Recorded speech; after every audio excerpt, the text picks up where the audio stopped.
ये बाहरी बातें मत देखना कि शरीर रोगी है, भारी समस्या खान पान की भी नहीं है, बास की भी व्यवस्था नहीं, क्या क्या तकलीफें भक्तों को मिलते, ये बाहरी बात है। अंदर क्या सुख मिलता है वो दिखाया नहीं जा सकता। वो तुम्हारे नेत्र हो तो तुम देख लो कितना अपार सुख प्रभु प्रदान करते हैं। जैसे लोगों की प्रश्न धारणा रहती है कि भक्तों को, धर्मात्माओं को तो बड़ा दुख भोगना पड़ता है। नहीं, दुख तो पापियों को भोगना पड़ेगा। दुख की स्थिति में भी महासुख में जो निमग्न है, उन भक्तों के हृदय की गति को तुम मानसिक दृष्टि से नहीं देख सकते। अगर भक्तों को दुख में दुख मिलता तो माता कुंती कभी दुख नहीं मांगती। उन्होंने दुख में सुख सिंधु को पाया है। जब सुख आया तो सुख सिंधु गया द्वारिका, इसलिए रोक दिया रथ को और फिर विनय की कि मुझे ऐसा सुख नहीं चाहिए जिसमें आप द्वारिका के लिए जाओ। हे सुख सिंधु, मुझे पग पग पर दुख मिले, क्योंकि जब जब दुख मिला तब तक सुख सिंधु हमारी तरफ आते दिखाई दिया। आपकी मधुर माधुरी, श्रीअंग की लावण्य, अद्भुत मुस्कुराहट, आप हमारी तरफ और निर्भय रहो, बस ये मुझे चाहिए। और ये मिलता है अगर दुख में तो मुझे लाख लाख दुख दीजिए, मुझे सुख नहीं चाहिए।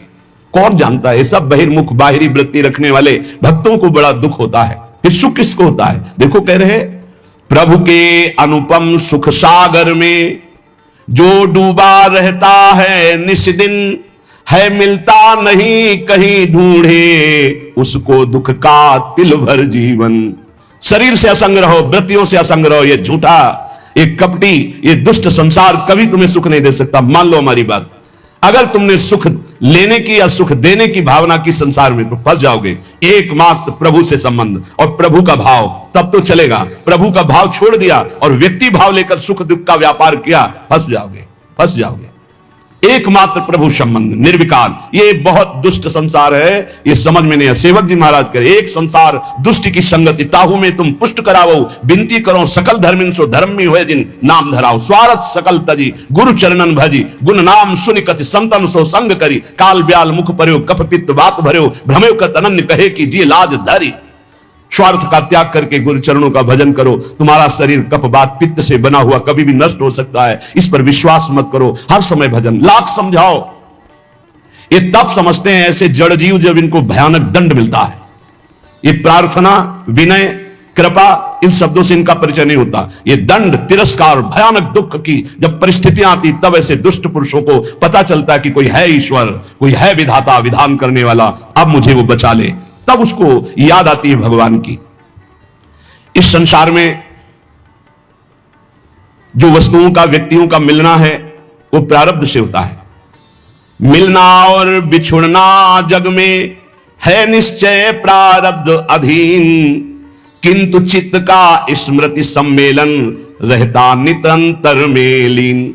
बाहरी व्यक्ति, बाहरी वस्तु, बाहरी स्थान का संयोग प्राप्त होने पर यदि हमारा चित्त हमारे इष्ट के चिंतन में है तो सही निकल जाओगे, माया फंसा नहीं पाएगी। और अगर आपका भगवत चिंतन छूटा तो हर व्यक्ति, हर वस्तु, हर स्थान आसक्ति रूपी दोष पैदा करके आपको अपने अधीन कर लेगा। विश्वास कीजिए, जो बड़े बड़े दिग्गज दिशाओं को भी जीत सकने की ताकत रखते थे, वो वासना में फंस करके नष्ट हो गए। जो अपनी भुजाओं के बल से लोकपालों को भी भयभीत कर दे ऐसे सामर्थ्यशाली थे, वो इंद्रियों की गुलामी में नष्ट हो गए। इसलिए वस्तु, व्यक्ति, स्थान का सानिध्य पर भगवत चिंतन न छूटने पाए तो कोई फंसा नहीं पाएगा। फंसते हुए भी निकल जाओगे, और भगवत चिंतन छूटा तो निकले हुए भी फंस जाओगे। आपको लगा मैं निकल गया, पर अगला कदम दलदल में ही होगा और आप फंस जाओगे। इसलिए प्रारब्धानुसार व्यक्ति, वस्तु, स्थान, भोग सामग्री आ सकती है, पर उसको भोगना ना भोगना ये तुम्हारे ऊपर है। चित्त का भगवत चिंतन से तार जुड़ा हुआ है तो आपका निर्णय ठीक होगा। अगर तार टूट गया चिंतन का तो विषय रस गिरा लेगा आपको। और अगर चिंतन चल रहा है तो कहीं भी तुम्हारी ममता नहीं फंसेगी। बढ़ती रहती ममता प्रतिपल, रहता चित्त दिवस निश्लीन, होता नित्य निवास हृदय में, रहती जैसे जल में मीन। निरंतर चिंतन चल रहा है तो व्यक्ति, वस्तु, स्थान के बीच में रहते हुए, बड़ा सूक्ष्म विषय है। निरंतर चिंतन चल रहा है प्रियालाल का, तो वस्तु, व्यक्ति, स्थान के बीच में रहते हुए भी ममता प्रियालाल में होगी, वस्तु में नहीं, व्यक्ति में नहीं, स्थान में नहीं। हम लोगों से यही भूल हो जाती है कि वस्तु, व्यक्ति, स्थान का प्रारब्धानुसार सानिध्य मिलने पर हम प्रभु को भूल जाते हैं और उसका भोग करने लगते हैं, जिससे हम फंस जाते हैं।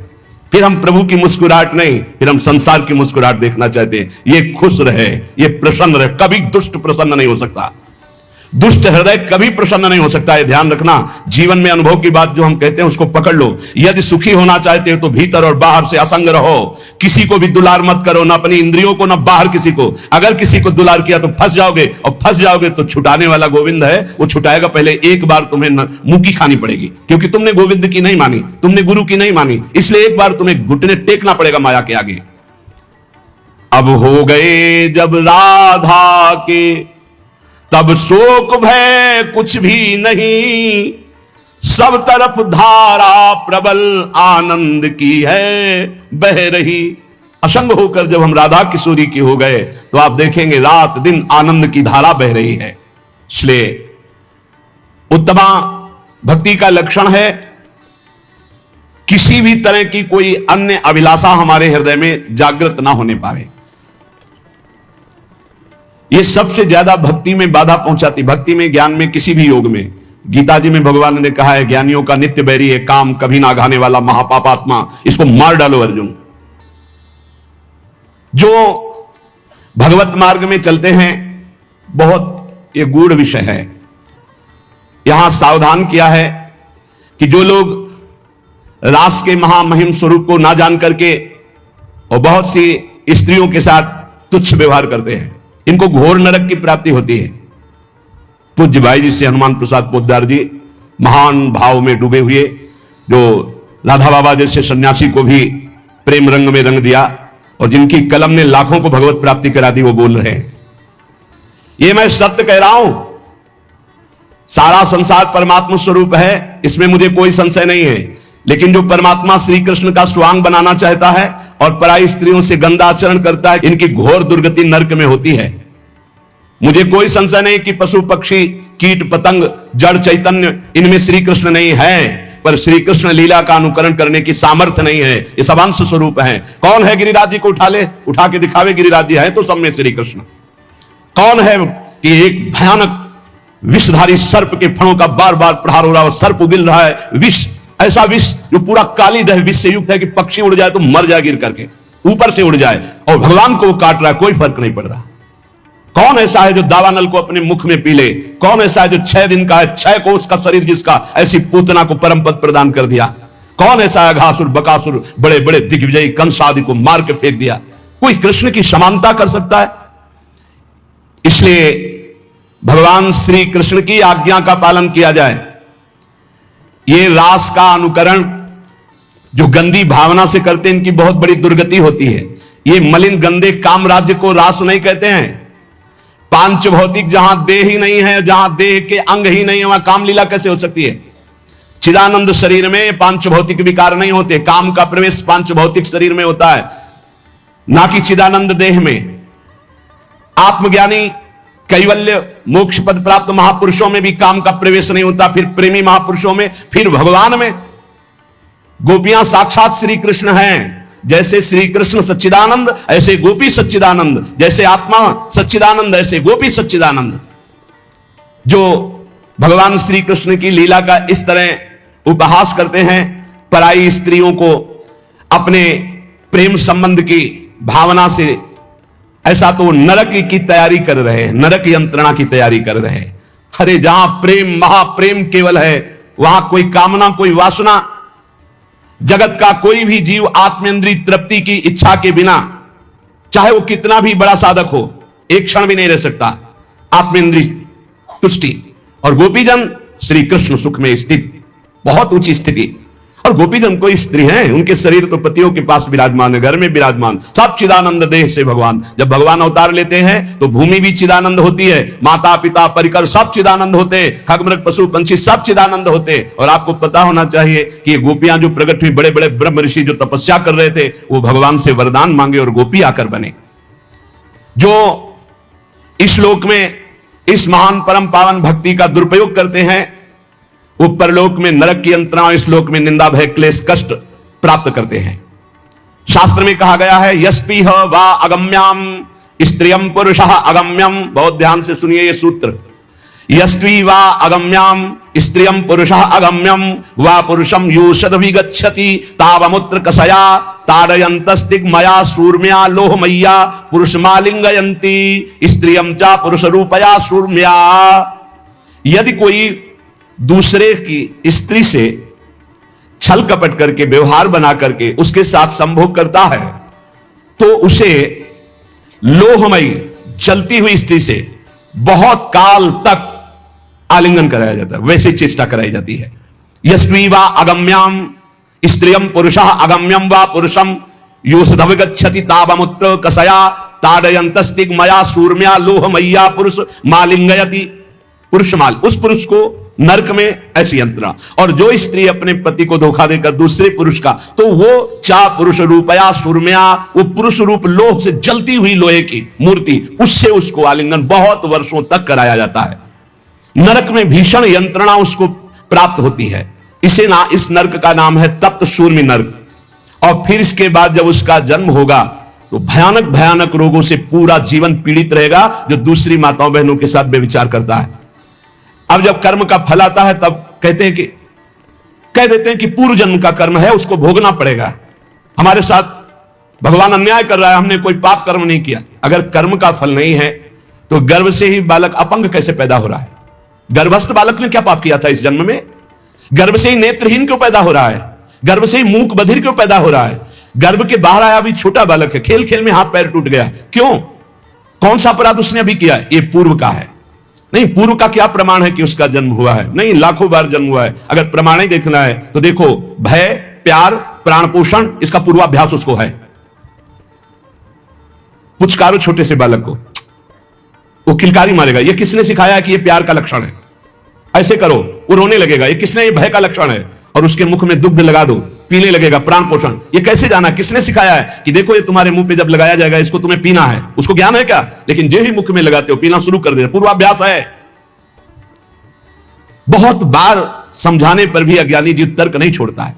अरे पापाचरण छोड़ दो, पापाचरण करने से कई जन्मों तक आपको दुख भोगना पड़ेगा। एक एक पाप का बहुत जन्म तक दुख भोगना पड़ेगा। और यह कर्म बहुत बलवान होता है, बहुत प्रबल होता है। बड़ी कृपा भगवान की है जो बड़े भारी कर्मों का हिसाब हमें छोटे में दे करके भुगता रहे हैं। इसलिए उपासक को चाहिए कि भगवान की लीलाओं का गायन करे, ये विश्वास रख करके कि निश्चित हम परम मंगल करने वाला भगवान का नाम गुण कीर्तन है। तुम्हारा मन लगे या ना लगे, भाव बने ना बने, अग्नि को देखो या ना देखो, अग्नि को समझो या ना समझो, अग्नि पे भाव करो ना करो, भूल से, चूक से, समझ से, जबरदस्ती से भी छुआ दी जाए तो तुम्हें जला देगी, क्योंकि उसमें दायिका शक्ति है। ऐसे ही श्रद्धा से, अश्रद्धा से, भूल से, जानकारी से, भाव से, कुभाव से, कैसे भी नाम जप करो, लीला कथा सुनो, तुम्हारा परम उद्धार हो जाएगा, परम मंगल हो जाएगा। भगवान की लीला कथा गान करने से हृदय पवित्र होता है। उनकी लीलाओं का, कुछ लीलाएं जो सहज करुणामयी, उनका तो अनुकरण हो सकता है, सब लीलाओं की सामर्थ्य नहीं। जब बहुत जन्मों के पुण्य एकत्रित होते तब भगवान के प्रेमी संत जनों का संग मिलता है। उसमें भगवत कथा सुनने को मिलती है, सिद्धांत सुनने को मिलते हैं। ये जो तर्क करने वाले लोग तार्किक हैं, ऐसे लोगों को करोड़ों शत्रुओं के समान मानकर त्याग देना चाहिए। ध्यान से सुनिए, जो लोग भगवान के नाम की निंदा करते हैं, धाम की निंदा करते हैं, भगवत लीला की निंदा करते हैं, शास्त्रों की निंदा करते हैं, भक्ति की अवहेलना, ऐसे लोगों का संग त्याग देना चाहिए। जो गृहस्थ में है, संसार में है, संयोग बनता है, भगवान कृपा करते हैं, सत्संग सुनने को मिलता है, लेकिन ऐसे लोग मिल जाए तो उनकी श्रद्धा बहुत कोमल होती है, वो नष्ट हो जाती है। भगवत लीला कथा ही एक ऐसा उपाय है जो हर जीव का परिवर्तन कर देती है। अगर आप सत्संग सुनोगे तो निश्चित आपका परिवर्तन हो जाएगा। जब सत्संग सुनने का समय आवे, अवसर मिले, तो अपने कान बिल्कुल एकाग्र करके लगा देने चाहिए, कोई शब्द नहीं छूटना चाहिए, हर शब्द सुने खूब आनंदित होकर। या तो हम हाथ में माला है इसलिए कि तुम्हारा मन न भगे, और कान सत्संग में है, जहां मन भगने लगे तो बीच में चलाने लगे राधा राधा राधा राधा। और अगर आप एकाग्र श्रोता हैं तो फिर माला की जरूरत नहीं है। एकाग्र दृष्टि वक्ता के मुख पर और निकले हुए शब्द को स्वाति की तरह पान करो। सारी बाधाएं सत्संग नष्ट करने में समर्थ है। सारी बाधाएं अध्यात्म की, व्यवहार की, सब नष्ट हो जाएंगी। सत्संग की धारा जहां अंतर पहुंचती है तो जन्म जन्मांतर के कूड़ा करकट ये सब बहा देती है। कितने ऐसे हजारों लोग हैं जो सत्संग के प्रभाव से अपने जीवन की गंदी बातों का त्याग कर और उत्तम मार्ग में चल पड़े। आग जलाकर भस्म का ढेर छोड़ देती है, पर सत्संग वो बाढ़ है कि राख भी नहीं छोड़ती, सब बहा ले जाती है। अर्थात वासना, कामना, पापाचरण का चिन्ह भी नहीं रह जाता यदि सत्संग रोज सुने और मनन करे तो। श्री कृष्ण का प्रेम साम्राज्य प्राप्त हो जाता है सत्संगी को। जहां श्रोता के मन में वक्ता की परीक्षा लेने की बात आती है, ये देखे चल के कैसा ज्ञान है इनको, तर्क करने की बात आती, विवाद करने की बात आती, उन श्रोताओं को विशेष लाभ नहीं मिलता। जो केवल रस पीने की इच्छा, क्या भगवत चर्चा का रस है, आहा आनंद, आज तो सौभाग्य हो गया कि हमें सत्संग सुनने को मिला। ये परिवार, रुपया, पैसा, नाना प्रकार की भोग सामग्री, पद सबको मिल रहे हैं, पापियों के पास भी है। सुतदाराधन लक्ष्मी पापियों के घर हो, संत समागम हरि कथा तुलसी दुर्लभ दोय। कथा ये भगवान की ऐसी महामहिमामयी है कि सुनने मात्र से भगवत प्राप्ति करा देती है। देखो, बड़े याज्ञिक और विद्वान हैं, वेदज्ञ हैं मथुरा के ब्राह्मण, लेकिन इनको भगवत दर्शन नहीं हुआ। और उनकी पत्नियां केवल भगवत चर्चा सुनती हैं। वृंदावन से मालिनी पुष्प लेके जाते, आज ठाकुर जी ने ऐसा श्रृंगार किया था, आज लाल बिहारी ने उस असुर का वध किया। सुन सुन करके इतनी प्रबल लालसा जागृत हुई कि वो भोग लेकर के सीधे भगवान को पवाया और दर्शन प्राप्त किया। रत्नावती जी ने और कभी कोई साधना नहीं की थी, केवल दासी ने भगवत चर्चा सुनाई। तो भगवत चर्चा सुनते सुनते ऐसी महान की भक्त भूप उनको कहा श्री नाभाजी ने। ये अंतरंग लीला में प्रवेश, जब बाहर सुनते सुनते तो अंतरंग लीला में सीधे प्रवेश सत्संग करा देता है। भगवान की लीला कथा ऐसी है कि अगर कानों में शब्द पहुंच जाए तो पाप और ताप दोनों का नाश कर देती है। पर जो श्री कृष्ण के भक्त हैं, प्रेमी हैं, उन्हीं के मुख से सुनने पर यह परिवर्तन होता है, अन्यथा नहीं। यहां पूज्य भाई जी महाराज कह रहे कि ऐसा लीला कथा का प्रभाव कि सीधे भगवत प्राप्ति। तो जो श्री कृष्ण के भक्त हैं, प्रेमी हैं, जो रुपया के भक्त नहीं, मान प्रतिष्ठा के भक्त नहीं, व्यवहार के भक्त नहीं, केवल परमार्थ के भक्त हैं, उनको ये वाणी में उनमें प्रवीणता होती है, यह सामर्थ्य होती है कि जीव के स्वभाव का परिवर्तन मर्दन करके उसमें भागवतिक स्वभाव प्रकाशित कर देना। जब कोई श्री कृष्ण भक्त, श्री कृष्ण प्रेमी भगवत चर्चा करता है तो अहोभाग्य, बड़ा सौभाग्य उसका जिसको सुनने को मिलता है। तब उसके पाप ताप सब भस्म हो जाते हैं, क्योंकि उनकी वाणी श्री कृष्ण से जुड़ी हुई है, उनका चित्त श्री कृष्ण से जुड़ा हुआ है। अतएव जो शब्द उच्चारण करते हैं उसमें श्री कृष्ण की सामर्थ्य होती है और जीव का परिवर्तन कर देती है। ज्ञान योग से भगवान को ब्रह्म समझकर भजने वाले संसार से मुक्त होना चाहते हैं। अष्टांग योग वाले समाधि में स्थित होकर परमात्मा की दिव्य सिद्धियां और ज्योति दर्शन पाना चाहते हैं। ऐश्वर्य ज्ञान युक्त भक्त लोग सामीप्य, सायुज्य आदि मोक्ष चाहते हैं। ये सब आत्महित चाहते हैं। लेकिन सत्संगी श्री कृष्ण प्रेम चाहता है। इसीलिए कहा तात स्वर्ग अपवर्ग सुख धरी तुलाय कंग तूल न ताय सकल मिल जो सुख लव सत्संग। सत्संग सीधे भगवत प्रेम, सत्संगी सीधे भगवत प्रेम चाहता है। श्री कृष्ण के साथ, प्रभु के साथ ममता हो जाना यह सबसे बड़ी बात है। और उस ममता का स्वरूप प्राण वल्लभ श्री कृष्ण, प्राण वल्लभ, प्राणों से भी अधिक प्रीतम हमारे प्यारे हैं। प्राण देना पड़े तो ऐसे पुष्प की तरह दे दे। अपने सारे सुखों को भूलकर अपने प्यारे के सुख में मगन होना, इसे प्रेम कहते हैं। ढूंढो अपने हृदय में कहां प्रेम है।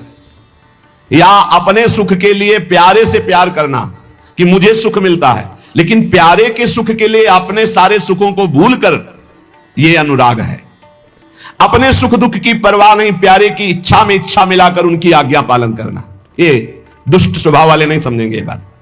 उनको अपनी वासनाओं की पूर्ति चाहिए, अपनी इच्छा की पूर्ति चाहिए, नहीं समझेंगे।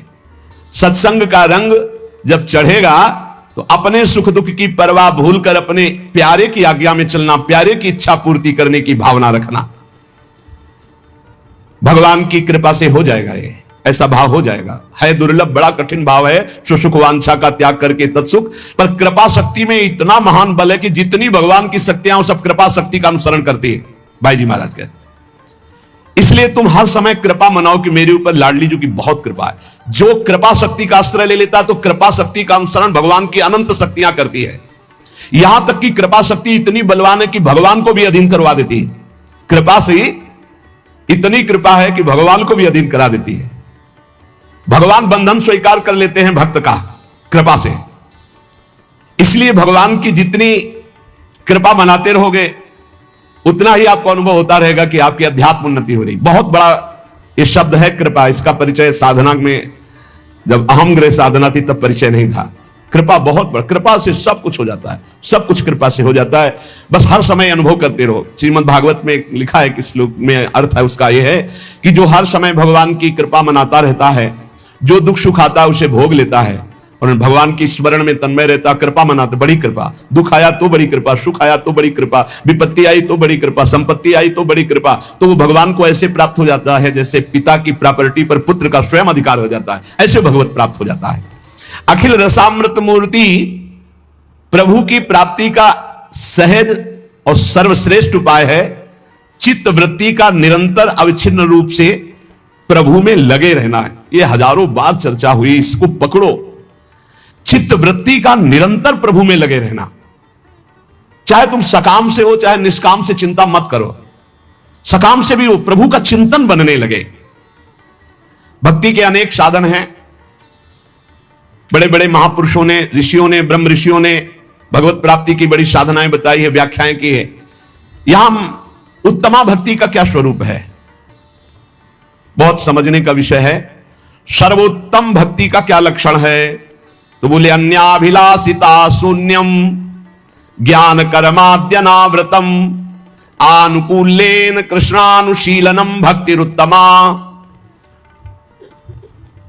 जो सौंदर्य माधुर्य निधि बड़े बड़े महात्मा, बड़े बड़े ब्रह्मज्ञानी तपस्वियों के भी मन को बरबस खींच लेते हैं। बड़ी अद्भुत रूप माधुरी जिनकी है, अनंत प्रभुता है जिनकी, अनंत ऐश्वर्य है जिनके। भगवान देवादिदेव महादेव और ब्रह्मा जिनकी आज्ञा का पालन करते हैं, जो उनके चिंतन में रहते हैं, वो सबके मूल आश्रय तत्व भगवान श्री कृष्ण चंद्र। जो अनुकूलता युक्त अनुशीलन, उत्तमा भक्ति का लक्षण श्री कृष्ण अनुकूल लेना। उत्तमा भक्ति अनुकूलता अर्थात श्री कृष्ण की रुचि में रुचि मिलाकर। कैसे जानेंगे श्री कृष्ण की रुचि क्या है? संपूर्ण गीता भगवान की आज्ञा है। भागवत में एकादश स्कंद में उद्धव जी को जो आदेश कर रहे हैं, हम सब भक्तों को आदेश कर रहे हैं। भगवान श्री कृष्ण की आज्ञा के अनुसार ही शरीर से क्रिया हो। वाणी से हम वही बोले जैसा भगवान का आदेश है।